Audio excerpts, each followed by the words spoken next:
નમસ્કાર મારા યુટ્યુબ મિત્રો, હું છું હર્ષિતા સોની. મારી યુટ્યુબ ચેનલમાં આપ સૌનું ફરીથી એકવાર સ્વાગત છે. ફર્સ્ટ ઓફ ઓલ હું તમને બધાને આજે પહેલાં બહુ જ બધું થેન્ક યુ કહું છું કે તમે બધા મારી ચેનલમાં આવો છો અને મારા વિડીયોઝ જુઓ છો.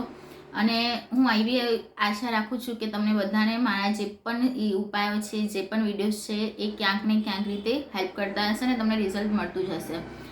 એના સિવાય પણ તમને કોઈ પણ બીજા હેલ્થ ઇશ્યુઝ હોય અને એના રિગાર્ડિંગ તમારે કોઈ પણ એડવાઇસ જોઈતી હોય કે કોઈ પણ તમને ઉપાય જોઈતો હોય તો તમે મારી જે વિડીયો હોય એની કોમેન્ટ બોક્સ છે નીચે, તો એના પર જઈને કોમેન્ટ કરશો તો હું તમને જે પણ સમસ્યા છે એના રિગાર્ડિંગ જલ્દીથી કોઈ વિડીયો બનાવીશ અને મૂકીશ અને એ તમને 100% હેલ્પફુલ થશે, એની મારે ગેરંટી છે. તો જલ્દીથી તમને કોઈ પણ એવો કોઈ ઇશ્યુ હોય કે કોઈ પણ એવો બીમારી હોય કે કોઈ પણ તમને કોઈ પણ સમસ્યાનો ઉપાય જોઈતો હોય તો જલ્દીથી કોમેન્ટ બોક્સમાં કોમેન્ટ કરી દો. અને હા, જો તમે મારા વિડીયો જોવો જ છો તો ત્યાં નીચે એક થમ કરીને આવું લાઇકનું બટન છે, તો એને પ્રેસ કરી દેજો, જેનાથી મને પ્રેરણા મળશે અને મને ખૂબ જ મદદ કરશે નવા વિડીયો બનાવવા માટે, અને જે તમને પણ ઘણી રીતે મદદ કરશે.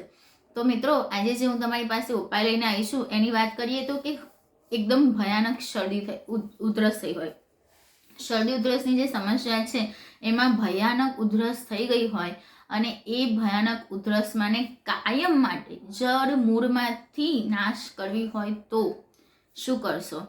તો આ જે ભયાનક ઉધરસ થઈ ગયેલી હોય એને કાયમ માટે ના થાય, એકદમ ખોખરી ઉધરસ થઈ ગઈ હોય તો એ ના થાય એના માટે શું કરવાનું છે અને એને મટાડવા માટે શું કરી શકાય?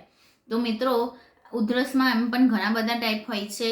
એક સાદી ઉધરસ થયેલી છે, પછી જ્યારે કફ સુકાઈ જાય છે ત્યારે જે ઉધરસ થઈ ગયેલી હોય છે, અને એ જે કફ સુકાઈ ગયા પછી જે કફ છે એ શરીરમાંથી બહાર નથી નીકળતો અને એના લીધે કરીને સૂકી ઉધરસ થાય છે. નાના બાળકોમાં ખાસ આ ઉધરસ વધારે જોવા મળે છે, યુવાનોમાં ઓછી જોવા મળે છે, અને એની સાથે સાથે જે ઉંમરલાયક માણસો છે, જે ઉંમરલાયક લોકો છે એમનામાં પણ આ ઉધરસનું પ્રમાણ વધારે જોવા મળે છે. તો આ એક સિમ્પલ, બહુ જ સરસ અને બહુ જ પુરવાર થયેલો પ્રયોગ છે કે જે કરવાનો છે.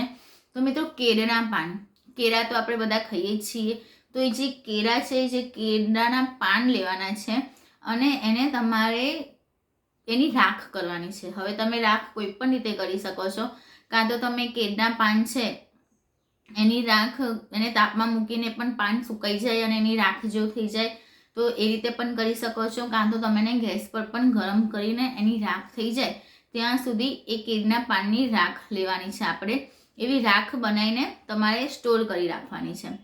સ્ટોર ના કરવી હોય, તમે તાજી કરવા માંગતા હોય તો પણ આપણે કરી શકીએ છીએ. તો એ કેળના પાનની રાખને લેવાની છે અને એની સાથે શું એડ કરવાનું છે, એની સાથે જે પણ વસ્તુ મિશ્રણ કરવાની છે એ ઋતુ પ્રમાણે કરવાની છે.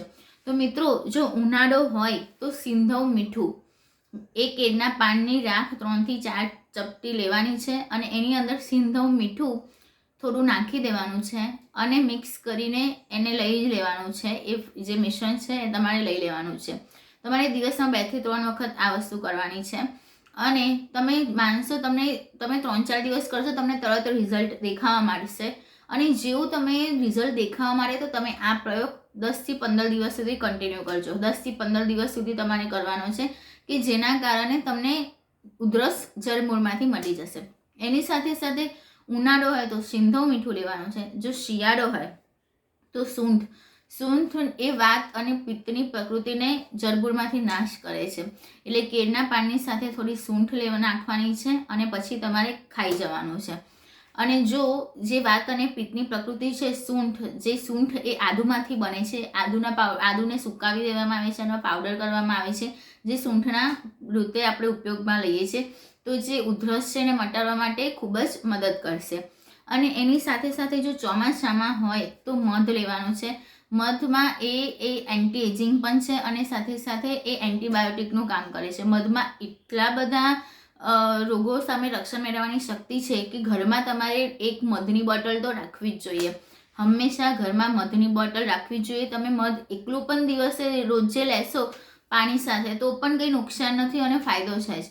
પરંતુ તમારે જો ઉધરસ થઈ ગઈ હોય તો તમારે આ જે કેળના પાનની જે આપણે ભૂકો કર્યો, રાખ કરી, એની અંદર થોડું મધ નાખીને ચાટી જવાનું છે. ઋતુ પ્રમાણે આ રીતે પ્રયોગ કરવાનો છે. તમને જેવું રિઝલ્ટ દેખાવા માંડે, જેવું તમને પરિણામ થોડું દેખાવા માંડે, તરત ને તરત તમારે 15 દિવસ સુધી આ કન્ટિન્યુ કરવાનું છે. તમારી ઉધરસ જળ મૂળમાંથી નાશ થઈ જશે. મિત્રો, આ વિડીયો ગમ્યો હોય તો લાઈક કરવાનું ભૂલતા નહીં. ચેનલને સબસ્ક્રાઈબ કરજો. જો તમે ચેનલને સબસ્ક્રાઈબ ન કરી હોય તો હાલને હાલ નીચે સબસ્ક્રાઈબનું બટન છે, તો સબસ્ક્રાઈબ કરી દો અને આ વિડીયોને શેર કરજો. જેટલા પણ લોકોને આ ઉધરસની સમસ્યાથી પીડાતા હશે એ લોકોને ખૂબ જ મદદ કરશે. આ વિડીયો અને આ વિડીયોમાં બતાવેલી માહિતી ખરેખર પુરવાર થયેલી છે અને તમે ખાસ કરજો. નમસ્કાર મિત્રો, થેન્ક યુ.